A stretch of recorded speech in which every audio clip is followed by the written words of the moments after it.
Good morning, नमस्कार। मैं हूं doctor Ajay Kumar Mishra, consultant and emergency head NHMI super speciality hospital Raipur से। और आज हम वर्ल्ड नो टोबैको डे के उपलक्ष्य में फिर से आपके सामने हाजिर हैं, ढेर सारी जानकारी और अवेयरनेस लेके आपके सामने में। मैं अपने यहाँ पे इंट्रोड्यूस कराना चाहूँगा कलीग्स को। मेरे साथ हैं डॉक्टर सिद्धार्थ तुर्कर सर, जो कि कंसल्टेंट मेडिकल ऑन्कोलॉजिस्ट हैं, और डॉक्टर सुचिता गोयल मैम, जो कि कंसल्टेंट साइकेट्रिस्ट हैं NHMI Narayana super speciality hospital Raipur से। तो सर, मैं सबसे पहला क्वेश्चन आपसे करना चाहूँगा कि ये जो वर्ल्ड नो टोबैको डे हम मनाते हैं, इसका क्या इम्पोर्टेंस है?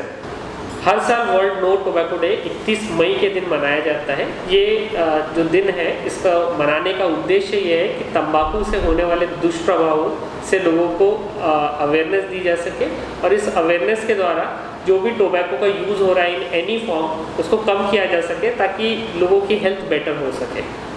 सर, ये जो तंबाकू प्रोडक्ट्स होते हैं, ये किस किस फॉर्म में लोग इसको यूज़ करते हैं और इसके क्या क्या दुष्परिणाम हो सकते हैं?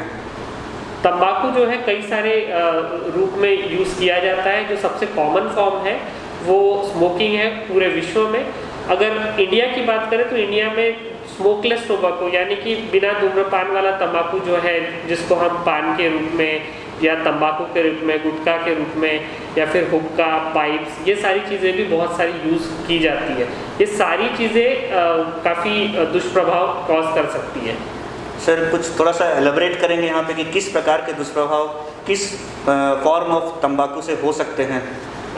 देखिए, तंबाकू जो है या तो धूम्रपान के द्वारा लिया जाए, या फिर ओरली या मुंह के द्वारा लिया जाए, यह हर तरीके से खतरनाक होता है। ये बॉडी के लगभग हर एक ऑर्गन को और हर एक सिस्टम को अफेक्ट करता है। अगर हम हार्ट की बात करें तो ये हार्ट को भी कमज़ोर बनाता है। अगर हम लंग्स की बात करें तो ये लंग्स को ख़राब करता है, और बाद में जो कई लोग मरीज़ बन जाते हैं फेफड़ों की बीमारी से। साथ साथ ये बॉडी के दूसरे अंगों में भी प्रॉब्लम्स क्रिएट कर सकता है। अगर ऐसा देखा गया है कि टोबैको जो है, जो पूरे विश्व में होने वाले 50% कैंसर्स का कॉज रहता है, और कैंसर रिलेटेड मॉर्टेलिटी का कॉज बनता है। अगर हम लंग कैंसर की बात करें तो करीबन 90% लंग कैंसर का कॉज टोबैको रिलेटेड ही होता है। सुचिता मैम, मैं आपसे जानना चाहूँगा कि ये जो तंबाकू की जो आदत होती है, ये ऐसा कुछ है कि कुछ लोगों में ज़्यादा देखी गई है कि यंग एज में या ओल्ड एज में, लेडीज़ में, मेल्स में? आप इसके बारे में क्या कहना चाहेंगे? और दूसरी चीज़ ये भी जानना चाहूँगा कि इसके क्या कारण हो सकते हैं कि किसी पर्टिकुलर ग्रुप में ये चीज़ ज़्यादा देखी जा रही है? Thank you. मैं इस चीज़ में एलोब्रेट करना चाहूँगी। Around 35% of adult in India वो टोबैको के एडिक्टेड है किसी न किसी फॉर्म में। अराउंड 15 जो ईयर ऑफ एज रहता है, 15 जो टीन एज हम कहते हैं, उसमें मैक्सिमम 15% ऑफ दी जो बच्चे रहते हैं वो टोबैको का इस्तेमाल या उनका एक्सपेरिमेंट करते हैं किसी भी रूप में, फिर वो हुक्का के रूप में हो, स्मोकिंग के रूप में हो, या वो च्युइंग टोबैको के रूप में हो। मेल फीमेल मेल में ज़्यादा प्रीडोमिनेंट है tobacco use, but due to जो लाइफस्टाइल अभी चेंज हो रही है, चेंजिंग लाइफस्टाइल है, उसकी वजह से हमने फीमेल में भी काफ़ी मात्रा में टोबैको का यूज़ देखा है। आज देखा जाए तो मेल है ज़्यादा स्मोकर, बट फीमेल भी काफ़ी स्मोक करने लगी है। स्पेशली अगर हम देखें मेट्रो सिटीज़ में, वहाँ पे हमें ज़्यादा फीमेल्स देखने को मिलती है in comparison to male metro cities में। साथ में मैं इसमें ये बात भी जोड़ना चाहूँगा कि करीबन 15 साल के ऊपर करीबन 45% जो लोग होते हैं वो ऑलरेडी टोबैको का सम फॉर्म में यूज़ कर रहे होते हैं। हमारे देश की ये स्टैटिस्टिक्स है। साथ में 13 से 15 साल की उम्र में, जो काफ़ी नाजुक उम्र होती है, ऐसे उम्र में भी 15% जो बच्चे हैं वो देखा गया है कि वो धूम्रपान का उपयोग शुरू कर चुके होते हैं। जी, जो आपने पूछा था कि धूम्रपान का क्या कारण हो सकता है जिसकी वजह से शुरुआत होती है, कई लोग पीयर प्रेशर की वजह से ये शुरू करते हैं। अगर हमारे कोई फ्रेंड्स होते हैं वो स्मोक कर रहे होते हैं, वो च्यू करने लगते हैं, तो वो हमें कभी कहते हैं तो हम उनकी वजह से यूज़ करना शुरू कर देते हैं। सेकंड, जो फैमिली में जो फैमिली डायनेमिक्स है, अगर वो पुअर होती है तो बच्चे कहीं ना कहीं स्मोकिंग, टोबैको या अल्कोहल, इन तरह की चीज़ें पे ज़्यादा जाते हैं, क्योंकि ये इन्हें रिलैक्सेशन का एक मोड नज़र आने लगता है। तो जो फैमिली कॉन्फ्लिक्ट्स अगर है, पीयर प्रेशर है, या कई लोग सिर्फ रिक्रिएशनल पर्पस के लिए शुरू कर देते हैं स्मोक करना, जो लॉन्ग टर्म में उनकी हैबिट बन जाती है। मैम जैसा कि आपने बताया कि आजकल लेडीज़ में भी काफ़ी ज़्यादा देखा जा रहा है स्मोकिंग। खैर ये तो सालों से मैं देखते आ रहा हूँ कि कई सालों से चली आ रही है। गांव में पहले लेडीज़ बीड़ी पीते थे, मैंने खुद अपनी आंखों से देखा है। बट अब अगर हम देखें तो जैसे आपने बताया मेट्रो सिटीज़ में ये प्रोपोर्शन जो है, परसेंटेज जो है वो बढ़ रहा है। लेकिन अगर हम मेट्रो सिटीज़ छोड़ दीजिए, हम अगर रायपुर की ही बात करें तो आप अगर रायपुर में देखें आज के डेट में तो बहुत सारे ऐसे हमको प्लेसेस मिलेंगे जहां हम देखते हैं, खासकर नया रायपुर साइड में या जो कॉलेजेस वाले जो कैंपस हैं वहां पे काफ़ी सारी फीमेल्स लेडीज़ जो हैं वो स्मोक करती हैं। तो मैं यहाँ पे जानना चाहूँगा कि लेडीज़ को स्मोकिंग के या टोबैको च्यूइंग के क्या दुष्परिणाम हो सकते हैं? पर्टिकुलरली लेडीज जो रिप्रोडक्टिव एज ग्रुप अगर आप कहेंगे तो ये जो अपने कॉलेज स्टूडेंट्स हैं या जो इस एज की जो रहती हैं वो सब रिप्रोडक्टिव एज ग्रुप में रहती हैं। एंड इस टाइम पे टोबैको का बहुत हार्मफुल इफेक्ट बॉडी में आता है। ड्यूरिंग प्रेगनेंसी ऑल्सो अगर वो कंटिन्यू करते हैं स्मोक करना तो बेबी को हार्म हो सकता है, बेबी में डिफॉर्मिटीज आ सकती है। And cancer like breast cancer हो गया, सर्वाइकल कैंसर या यूट्राइन कैंसर, ये सारे कैंसर्स के भी रिस्क बढ़ जाते हैं। साथ ही जो अन्य कैंसर जैसे डॉक्टर साहब ने बताया जो दूसरे कैंसर है वो तो बढ़ते हैं, लेकिन पर्टिकुलरली फीमेल्स में ब्रेस्ट कैंसर की भी मात्रा ज़्यादा होने की चांसेस हो जाती है। सर तुर्कर सर, मैं आपसे जानना चाहूँगा कि टोबैको स्मोकिंग या टोबैको च्यूइंग की वजह से किस तरह के कैंसर हो सकते हैं? जी, जैसे मैंने पहले भी बताया कि सबसे कॉमन जो लंग कैंसर के कारण है कि पूरे विश्व में जो प्रॉब्लम है लंग कैंसर की, तो 90% जो लंग कैंसर के पेशेंट्स होते हैं उनमें टोबैको यूज़ को देखा गया है। और ये देखा गया है कि टोबैको के कारण ही ये कैंसर का रिस्क उनमें बढ़ा था। साथ में बात सिर्फ लंग कैंसर की नहीं है, ऐसे बहुत सारे दूसरे भी कैंसर हैं जो जिनका रिस्क जो है ये तंबाकू के कारण बढ़ता है। इसमें जैसे मैडम ने बताया कि फीमेल्स में सर्वाइकल कैंसर है, लंग कैंसर मैं ऑलरेडी बोल चुका हूँ, इसोफेगस है, पेट का कैंसर है, फूड पाइप का कैंसर है, ब्लड कैंसर में एक्यूट माइलॉइड ल्यूकीमिया नाम की जो एक बीमारी बोलती है ये भी देखा गया कि इसका भी रिस्क बढ़ता है। साथ ही हमारे जो बॉडी के दूसरे ऑर्गन्स हैं, किडनी है, पैंक्रियाज है, इन सारी चीज़ों में से कैंसर के चांसेस जो टोबैको के या तंबाकू के कारण बढ़ जाते हैं। सर अगर देखा जाए तो इस तरह से करीब करीब शरीर के सारे अंगों को प्रभावित करता है और सारे अंगों के कैंसर को बढ़ा सकता है। सर यहाँ पे हम जब भी मूवी देखने जाते हैं हमेशा एक ऐड देखते हैं कि ओरल कैंसर हो गया है, तो क्या टोबैको च्यूइंग या टोबैको प्रोडक्ट से, जैसे टीवी में भी दिखाया जाता है, मूवीज़ के पहले भी दिखाया जाता है कि उसकी वजह से टोबैको च्यूइंग की वजह से मौत हो गई, तो इसके बारे में आपका क्या विचार है, क्या बताना चाहेंगे आप लोगों को?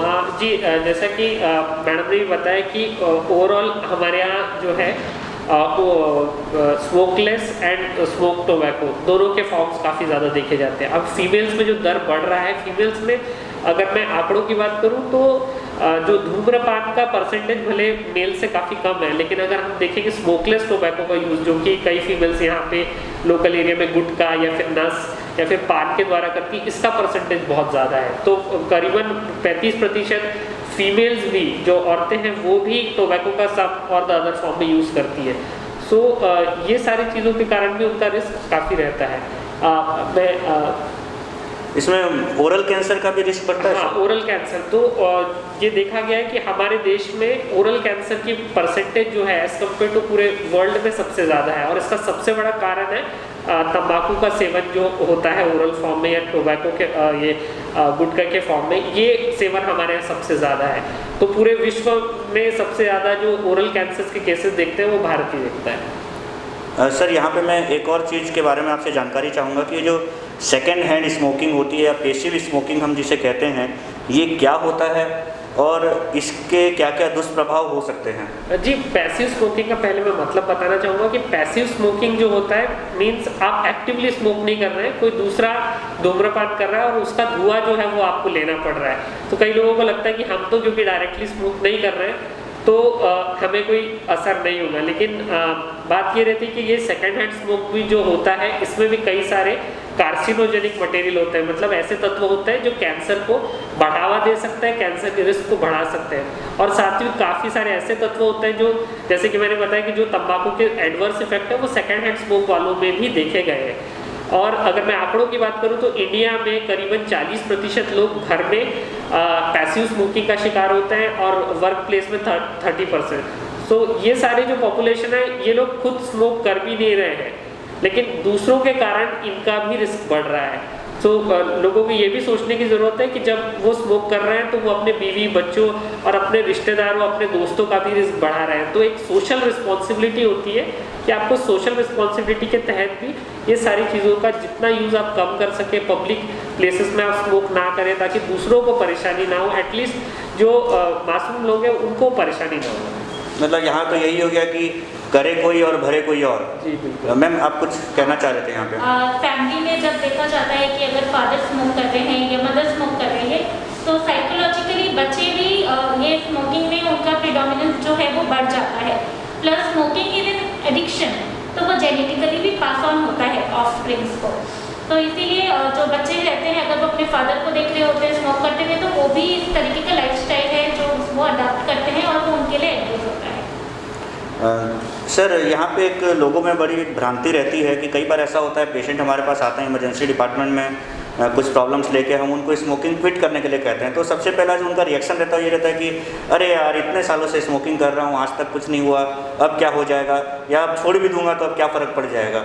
इसके बारे में आप क्या कहना चाहेंगे? हाँ जी, कई बार लोगों को ऐसा लगता है कि स्मोकिंग करने से मतलब लोग इस प्रकार के उदाहरण देते हैं कि मैं किसी लोगों को ऐसे भी जानता हूँ जिन्होंने 70 साल स्मोक किया फिर भी उन्हें कुछ नहीं हुआ, कुछ लोग मैं तो 10-20 साल से ही कर रहा हूँ तो मुझे क्या प्रॉब्लम होने वाला है। तो इस प्रकार के क्वेश्चन का ये है कि जो भी आपका रिस्क है बॉडी का, वो अगर किसी 70 साल के इंसान को कैंसर नहीं भी हुआ स्मोकिंग करने के बाद तो उसका रिस्क ओवरऑल कम था, इसके लिए वो उतना नहीं बढ़ पाया। लेकिन जो भी ओवरऑल रिस्क है किसी भी इंसान का वो हर कोई अपने को वो चीज़ पता नहीं है, वो सारी चीज़ें जेनेटिकली डिसाइड होती है। तो ऐसा देखा गया कि नॉन स्मोकर के कंपैरिजन में एक स्मोकर का 30 टाइम्स एक्स्ट्रा रिस्क है कैंसर होने का।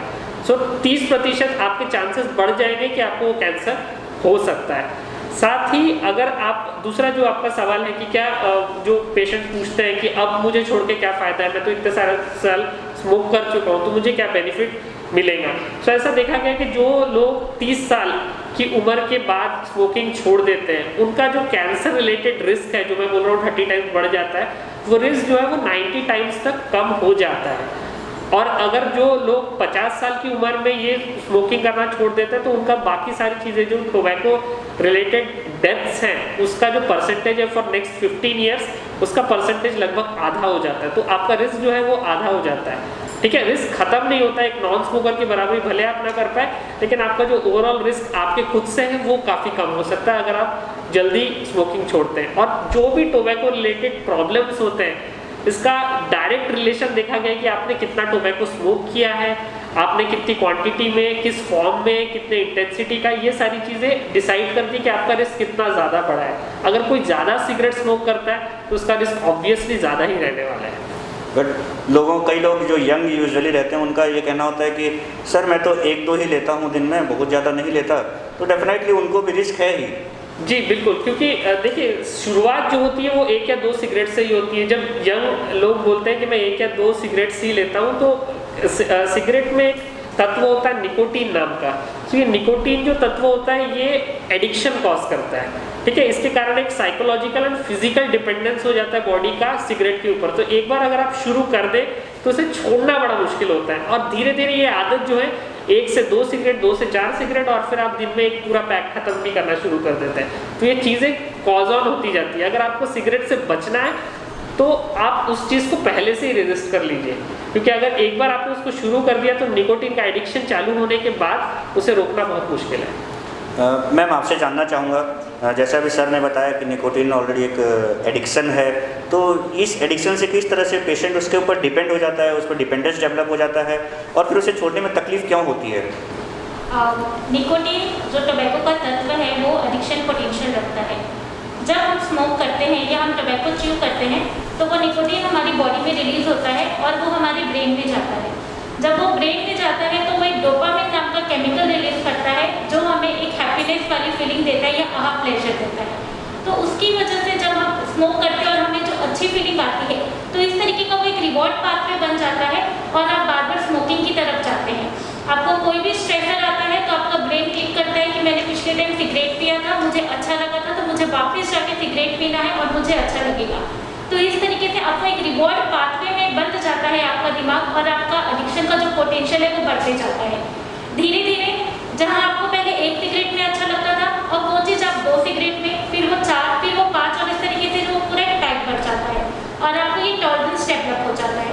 इसका मतलब पहले आपको एक सिगरेट जो पूरा कर रही थी, अब वो मिलके आपको 6 सिगरेट यूज करना पड़ता है वो फीलिंग लेके आने के लिए, या बार बार वो फीलिंग लेके आने के लिए। तो इस तरीके की आपकी बॉडी जो है वो टॉलरेंस डेवलप करने लगती है सिगरेट के ऊपर। अगर हम डिपेंडेंस को समझें, अगर आपको टॉलरेंस हो रहा है या जब आपको सिगरेट नहीं मिलती है तो उस समय पे आपकी बॉडी में रेस्टलेस आना या आपको चिड़चिड़ाहट आना, ये आपको जो विड्रॉल सिम्टम्स है, इस तरीके के जो विड्रॉल सिम्टम्स आने लगते हैं वो। थर्ड, आपको पता है कि सिगरेट नुकसान कर रहा है आपको और उसके बाद भी वो आप बराबर उसका यूज़ कर रहे हैं। जब हम सिगरेट का पैकेट खरीदते हैं या हम तंबाकू का पैकेट या डब्बा लेते हैं या कुछ भी फॉर्म में लेते हैं तो उसमें मार्क होता है स्मोकिंग किल्स, या हमें कैंसर के जैसे उसमें फोटो दिखाए जाते हैं। हमें पता है कि ये हार्म है, उसके बाद भी हम उसका यूज़ कर रहे हैं। तो ये सब डिपेंडेंस के साइन हैं जो आप डेवलप कर रहे हैं। जो अब हम विड्रॉल की बात करेंगे तो विड्रॉल हमको दो तरीके से आता है, या तो आपको साइकोलॉजिकली विड्रॉल आएगा या फिजिकल विड्रॉल आएगा। जब फिजिकल विड्रॉल आने की बारी होती है तो आपके हाथ कप आना, जैसे कई लोग कहते हैं मैंने सुबह से आज पिया नहीं तो मेरे हाथ कप आ रहे हैं, मुझे पसीना आ रहा है, मुझे अच्छा नहीं लग रहा, ब्रेथलेस लग रहा है, मेरा कहीं ध्यान नहीं लग रहा है। तो स्मोकिंग हमारे मेमोरी में, हमारी जो कॉग्निटिव एबिलिटी है उसमें, हार्ट रेट में, रेस्पिरेटरी में सब कुछ असर करता है। साइकोलॉजिकली आपको चिड़चिड़ाहट आने लगती है, आप थोड़ा डिप्रेस फील करने लगते हैं या आपको मूड स्विंग्स होने लगता है। कई लोगों को नींद भी नहीं आती है जब वो स्मोकिंग करना छोड़ते हैं, या उनको कॉन्स्टिपेशन के जैसे शिकार हो जाते हैं। मैम यहाँ पे एक चीज़ और मैं आपसे जानकारी चाहूँगा कि कई लोग ऐसे हैं जो कि क्विट करना चाहते हैं, स्मोकिंग छोड़ना चाहते हैं लेकिन छोड़ नहीं पाते, तो ऐसे कौन कौन से ऑप्शंस अवेलेबल हैं जिनके द्वारा हम उनको हेल्प कर सकते हैं स्मोकिंग क्विट करने में? सबसे पहले जब भी हम किसी भी यूजर्स के उसमें आते हैं, कॉन्टेक्ट में आते हैं, भले वो स्मोकलेस हो, स्मोकिंग हो, कोई भी फॉर्म की टोबैको है, एज ए डॉक्टर हम सबको या एज ए फैमिली हमें उनको हमेशा एडवाइस करना चाहिए कि आप स्मोकिंग क्विट करें। अगर हम उन्हें एडवाइस करना, हम सब एडवाइस करते हैं बट वो मानते नहीं, बट एक्चुअली हम जब विकरेंट एडवाइस करते हैं probably they have a chance to think and वो उसको कोशिश कर सकते हैं। स्मोकिंग क्विट करना इम्पॉसिबल नहीं है, थोड़ा मुश्किल जरूर है, लेकिन अगर आपका मोटिवेशन हो, आपका डिटर्मिनेशन हो तो वह स्मोकिंग आराम से क्विट किया जा सकता है। वेरियस थेरेपीज हमारे पास, अगर हम साइकोलॉजिकल थेरेपी दें तो हमारे पास कुछ ब्रीफ इंटरवेंशंस होते हैं, काउंसलिंग के माध्यम से हम पेशेंट के अंदर मोटिवेशन या क्रेविंग को कैसे कंट्रोल करना है वो सिखाया जाता है, और उसकी मदद से वो अपनी जो क्रेविंग है वो उसको शांत कर पाते हैं और स्मोकिंग क्विट करने में उनको आसानी होती है। उसी तरीके से हमारे पास therapies like nicotine replacement therapy, जिसमें निकोटिन च्युइंगम या निकोटिन के लॉजेंस आते हैं या स्प्रे हम यूज़ कर सकते हैं, साथ में निकोटिन के पैचेस होते हैं। अगर हम वो दोनों को यूज़ करते हैं साथ में तो अराउंड 60% हमें रिस्पॉन्स देखने को मिलता है। अगर जो हैवी स्मोकर्स हैं उनके लिए हमारे पास कुछ मेडिसिन भी हैं, लाइक ब्यूप्रोपियोन है, वानिक्लिन है, हम ये मेडिसिन का भी यूज़ कर सकते हैं उनको हेल्प करने के लिए। मतलब अगर देखा जाए तो यहाँ पे बोथ मेडिसिन और मोटिवेशन और एक साइकोलॉजिकल काउंसलिंग, तीनों की काफ़ी मिला के ज़रूरत होती है क्विट करने के लिए। बट यहाँ पे मैडम मैं लोगों को एक और चीज़, इंटरेस्टिंग चीज़ बताना चाहूँगा कि ये जो अभी पीरियड चल रहा है कोरोना पैंडेमिक का, और इसमें जो अभी लॉकडाउन का पीरियड था, इसमें देखा गया कि बहुत सारे लोगों को क्रेविंग भी हो रही थी क्योंकि मार्केट्स में दुकानें बंद थी, टोबैको प्रोडक्ट्स अवेलेबल नहीं थे और लोग घर में बैठे हुए थे लॉकडाउन। तो आपको क्या लगता है कि ये एक मुझे लगता है बहुत सही समय था जब जो लोग एडिक्टेड है वो क्विट कर सकते थे स्मोकिंग? आपको क्या लगता है इस बारे में? ये बहुत अच्छी एक अपॉर्चुनिटी है कि हम यूज़ कर सकते हैं, ये मौका हम ले सकते हैं कि जब हम अपनी bad habits like quitting smoke या कुछ अदर बैड हैबिट्स ना इस समय क्विट कर सकते हैं। मैं आपको छोटी सी टिप्स भी देती हूँ। अगर आपको क्रेविंग आती है तो यूजिंग जो डीज मैं आपको बताऊंगी आप उसका इस्तेमाल कर सकते हैं, आप अपना क्रेविंग कम कर सकते हैं। सबसे पहले डिस्कशन, आप अपनी फैमिली के साथ, अपने फ्रेंड्स के साथ डिस्कशन करिए कि आपको स्मोकिंग क्विट करना है, या अगर आपको क्रेविंग आ रही है तो आप उस चीज़ के लिए उसको डिस्कशन करिए। तो जब हम डिस्कशन करते हैं तो वो हमें साइकोलॉजिकली रिलीफ देना शुरू करता है। Second, delay craving. आपको समझना है कि जो तलब है कोई भी चीज़ की, कोई भी नशे की तलब, वो 10 से 15 मिनट तक ही रहती है, तो हमें उसे डिले करना है। अगर अभी तलब आई तो आप अपना ध्यान कहीं और करिए या उसे कंट्रोल करने की कोशिश करिए। तो अगर 10-15 मिनट्स पे आपने दिया तो वो आपकी क्रेविंग डिले होगी, वो सेटल हो जाती है। Third is distraction. डिस्ट्रैक्शन, कभी भी जब मन करे उस समय पे आप बात करिए या आप कुछ आपकी जो हॉबीज़ है आप वो करना चाहते हैं, आप अपनी हॉबीज़ में इंडल्ज हो जाइए। Drinking water, 4D। जब बहुत ज़्यादा क्रेविंग आए कंट्रोल नहीं हो तो drinking water is the best way. आप पानी पी सकते हैं, वो हर जगह अवेलेबल है, वो आपकी क्रेविंग को सबसाइड करता है। Deep breathing is the fifth D. नाक से लंबी सांस लें और मुंह से हल्के से अपना सांस छोड़ें। तो इस तरीके की जो डीप ब्रीदिंग होती है ये भी आपकी क्रेविंग को डिले करने में भी हेल्प करती है, प्लस आपको रिलैक्सेशन करती है।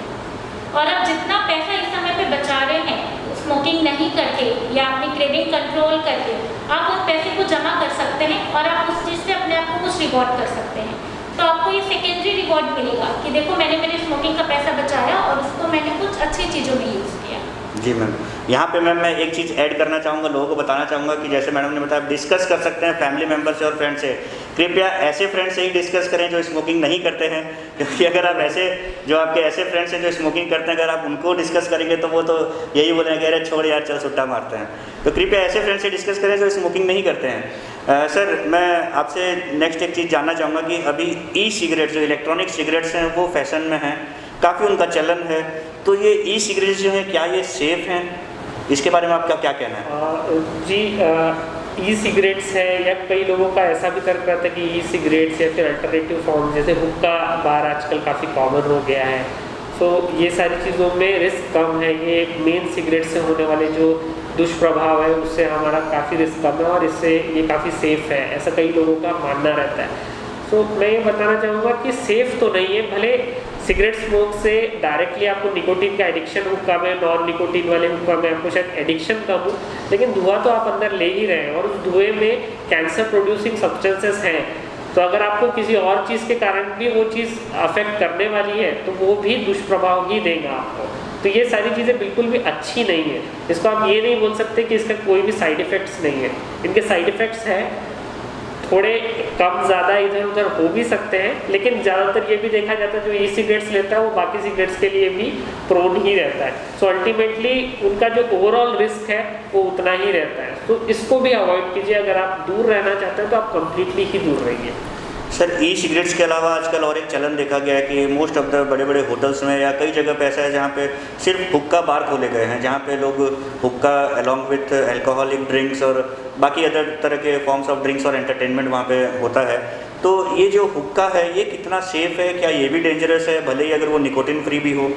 जी जैसे मैंने बताया कि धुआं तो अंदर जा ही रहा है, ये भी कोई पूरी तरह सेफ नहीं है। धुएं में ओवरऑल कार्सिनोजेनिक मटेरियल होते हैं, काफ़ी सारे कैंसर कॉजिंग मटेरियल होते हैं। ये सिर्फ एक निकोटीन के वजह से ही बॉडी को एडवर्स इफेक्ट नहीं आ रहे होते हैं। धुआं जो होता है टोबैको का, उसमें कई प्रकार के ऐसे सब्सटेंस होते हैं जिनसे कैंसर का रिस्क बढ़ता है। तो ये भी पूरी तरह सेफ नहीं है और इसको बिल्कुल भी प्रमोट तो नहीं किया जाना चाहिए। जी सर। सर जैसा कि हमने देखा कि टोबैको च्यूइंग या टोबैको स्मोकिंग इससे बहुत प्रकार के कैंसर होते हैं। तो क्या आप लोगों को ये बताना चाहेंगे कि हमारे पास इस तरह के अगर मरीज जो कैंसर वाले मरीज आते हैं तो उनके लिए क्या क्या फैसिलिटीज़ अवेलेबल हैं? देखिए अगर हम कैंसर के मरीज़ और यहाँ पे इलाज की बात करें तो अभी फ़िलहाल तो हमारे पास हॉस्पिटल में सारी चीज़ें अवेलेबल हैं। जो कैंसर के ट्रीटमेंट के 3 भाग होते हैं, रेडिएशन, सर्जरी एंड कीमोथेरेपी, जो हम लेमन वर्ड में बोलते हैं। सो ये तीनों के एक्सपर्ट्स अवेलेबल है। मैं मेडिकल ऑन्कोलॉजिस्ट हूँ तो मैं कीमोथेरेपी का डिपार्टमेंट देखता हूँ ओवरऑल। रेडिएशन ऑन्कोलॉजिस्ट में doctor Piyush Shukla and doctor Mhow Roy surgical oncologist जो काफ़ी सीनियर हैं हमारे बीच में। और इन सारों के साथ हमारे पास ओवरऑल सारी फैसिलिटीज़ मौजूद हैं जिसके थ्रू हम कंप्लीट कैंसर का ट्रीटमेंट अवेलेबल करवा के दे सकते हैं एट दिस पॉइंट ऑल्सो। और लोगों को बाहर जाने की ज़रूरत नहीं है, क्योंकि इस टाइम पे कहीं पे भी दूसरे रीजन में जाना, ट्रैवल करना, Mumbai most of the patient क्योंकि मुंबई जाते हैं क्योंकि वहाँ पे ओवरऑल फैसिलिटीज़ का परसेंटेज ज़्यादा है। तो लेकिन ये टाइम पे रिस्क बहुत ज़्यादा है। तो ये सारी फैसिलिटी अभी रायपुर में भी अवेलेबल है, मेरा ही नहीं दूसरे भी सेंटर्स हैं, हर जगह पे अवेलेबल है। तो आप अपने जगह पे रह के अगर ट्रीटमेंट कराएंगे तो ओवरऑल आप गवर्नमेंट की हेल्प ही कर रहे हैं। तो यहाँ पे लोगों को एक मैं स्ट्रॉन्ग मैसेज देना चाहूँगा कि क्योंकि अभी कोरोना पेंडेमिक चल रहा है, ऐसे में ट्रैवल करना डेफिनेटली सेफ़ नहीं है किसी भी जगह किसी भी फॉर्म में। भले ही आप अपनी कार में जा रहे हों या अगर आप ट्रेन सर्विसेज और फ्लाइट सर्विसेज अभी चालू हो गई हैं अगर उसमें भी जा रहे हों, तो यूजुअली सर क्योंकि कैंसर पेशेंट्स जो हैं उनका ऑलरेडी उनकी इम्यूनिटी जो है वो कंप्रोमाइज़ रहती है, कम रहती है। ऐसे में उनको बहुत ज़्यादा चांसेस होते हैं कि किसी भी बीमारी से, किसी भी तरह के इन्फेक्शन, वो कोरोना हो या कि कोई और इन्फेक्शन हो, उसके होने के चांसेस बढ़ जाते हैं। तो डेफिनेटली यहाँ पे हम लोगों को एडवाइस करेंगे कि आप कम से कम ट्रैवल करें, क्योंकि सारी फैसिलिटीज़ आपके पास रायपुर में ही अवेलेबल हैं और उसका पूरी तरह से आप उपयोग करें। यहाँ पे सर एक चीज़ मैं ये भी ऐड कर दूँगा, कैंसर के मरीज को ओवरऑल जो कोरोना के कारण अफेक्ट है या उनमें मॉर्टलिटी वो ज़्यादा देखी गई है। जो अभी तो लिमिटेड डेटा ही अवेलेबल है, लेकिन कंट्री जहाँ चाइना जहाँ सबसे पहले ये हुआ तो उनमें देखा गया था कि कैंसर मरीजों में मॉर्टेलिटी या सीवियर डिसीजेस के चांसेस ज़्यादा है, क्योंकि बॉडी ऑलरेडी कॉम्प्रोमाइज्ड है, उसमें कोई भी इन्फेक्शन उनको ज़्यादा तकलीफ दे देता है। सर यहाँ पे एक चीज़ और, मैं क्योंकि कोरोना पेंडेमिक का टाइम चल रहा है, मैं एक चीज़ यहाँ पे जानना चाहूँगा कि जो लोग टोबैको स्मोकिंग करते हैं या टोबैको च्यूइंग तंबाकू के पदार्थ जैसे गुटखा वगैरह खाते हैं, क्या उनका कोरोना रिस्क से कुछ लेना देना है, कोरोना की बीमारी से, कि वो ज़्यादा बढ़ाता है या कम करता है, कुछ इस तरह का कुछ आप बताना चाहेंगे कि क्या रिलेशन है दोनों के बीच में? जी देखिए, टोबैको से ओवरऑल जैसे मैं बताया कि लंग्स की काफ़ी सारी बीमारियां हो सकती है, हार्ट की काफ़ी सारी बीमारियां हो सकती है और ओवरऑल ये बॉडी के हर एक सिस्टम को अफेक्ट करता है।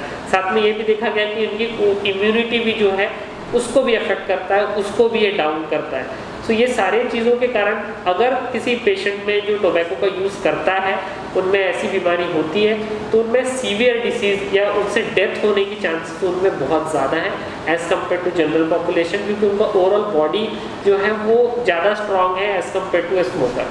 दूसरी बात मैं ये भी बोलूँगा, क्योंकि गुटखा तंबाकू धूम्रपान के रूप में लिया जा रहा है और आप गुटखा ले रहे हैं, थूक रहे हैं, तो ये सारी चीज़ों में आप बीमारी भी ज़्यादा फैला रहे हैं और ये चीज़ के कारण हमारा देश और ज़्यादा प्रोन है, क्योंकि यहाँ पे गुटखा तंबाकू का सेवन और चलन बहुत ज़्यादा है, तो हमें उस चीज़ से भी बचना है।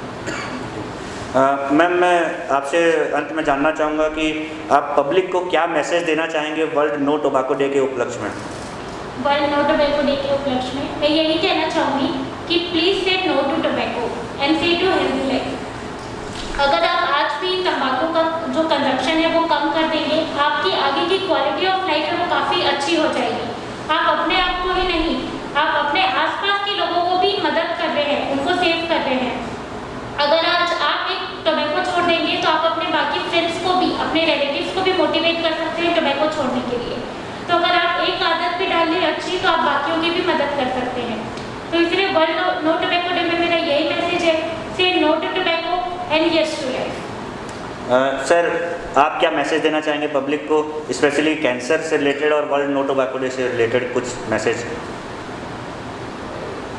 पब्लिक के लिए?